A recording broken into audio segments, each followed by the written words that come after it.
Hivi unazifahamu siku 60 ambazo zinaweza kumuondoa mfugaji katika kile anachokiamini?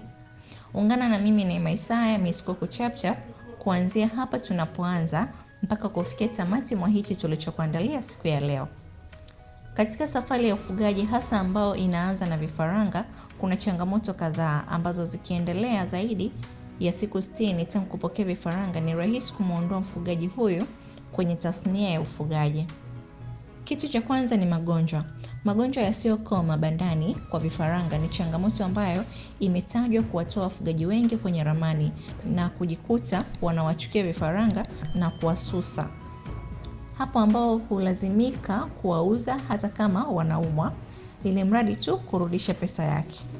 Magonjwa ambayo yameshika hatamu katika vifaranga kwa wafugaji wengi ni mafua, coccidiosis, typhoid na Proleum. Haya ni magonjwa ambayo yamewafanya wafugaji wengi kukata tamaa katika swala zima la ufugaji na kuamini kuwa ufugaji ni zaidi ya kile wanachoambiwa. Hayo magonjwa yakikomalia bandani mara kwa mara ndani ya siku 60, gharama zake ni kubwa sana kuyaondoa bandani. Nasema hivyo kwa sababu dawa za kupambana na haya magonjwa huwa zinaanzia 15,000 kwa moja. Ni gharama kwa kiasi fulani kwa mfugaji. Jambo hili hupelekea wafugaji wengi kukata tamaa na kuona ameingia hasara hata kabla ya kufikia umri wa kutaga. Mfugaji akiwa na bajeti finyu, hapa mara nyingi huwa ni upande wa malezi kwa ujumla, nikimaanisha chakula bora, antibiotic, vitamin na kadhalika. Kwa upande wa magonjwa huwa ni ngumu kuyawekea bajeti kwa sababu hatujui vifaranga ataumwa nini na kwa mara ngapi na anahitaji dawa ngapi. Kuna wafugaji huanza vyema, lakini ikifika siku 60 mpaka 90 za ufugaji wao huanza kuyumba na kujikuta wanadhoofisha kuku kwa kuwapa pumba tu, na mwisho wa siku hujikuta wanauza kuku chini ya kiwango na hayakuwa malengo isipokuwa ameshindwa kuwaendesha. Kitu kingine hapa ni mbegu isiyokuwa na matokeo mazuri katika swala la ufugaji kibiashara. Mbegu isiyokuwa na matokeo mazuri ni chanzo cha kumfanya mfugaji apate hasara ndani ya siku 60 kwa kudumaa kwa vifaranga, licha ya kwamba anawahudumia vizuri na hawana magonjwa.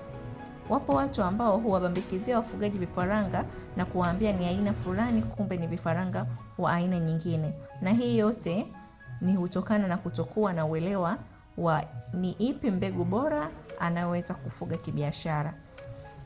Kwa wale watu waliokuwa wakijiuliza au wakitafuta ni wapi wanaweza kupata vifaranga wa kuroira, jibu ni Kuku Chapchap pekee.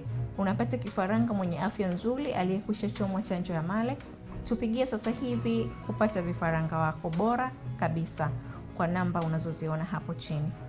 Hapa unakuta mfugaji hutumia sana rasilimali kuhudumia na kuchelewa kuona matokeo, kisha anakata tamaa. Kitu kingine hapa tunachoweza kukiangalia ni ulishaji mbovu wa hawa kuku. Kama inavyojulikana, kama unataka matokeo mazuri kwa kitu chochote, basi ni lazima ukigharamie ili kije kukupa matokeo mazuri kulingana na kile ulichowekeza kwake. Wafugaji wengi ni kweli wanahitaji kupata matokeo mazuri kupitia kuku, lakini ukija katika swala zima la ulishaji hawawahudumii ipasavyo kuweza kupata mrejesho mzuri. Kumbuka, bila kusahau tunauza formula nzuri na yenye matokeo mazuri kwa kuku wako kwa bei rafiki sana. Kwa kuku wa kienyeji, yani kuku asili, kuku wa mayai layers, pamoja na kuku chotara broilers. Tupigie sasa hivi kupata formula yako ili upate matokeo bora kwa kuku wako kwa namba unazoziona hapo chini.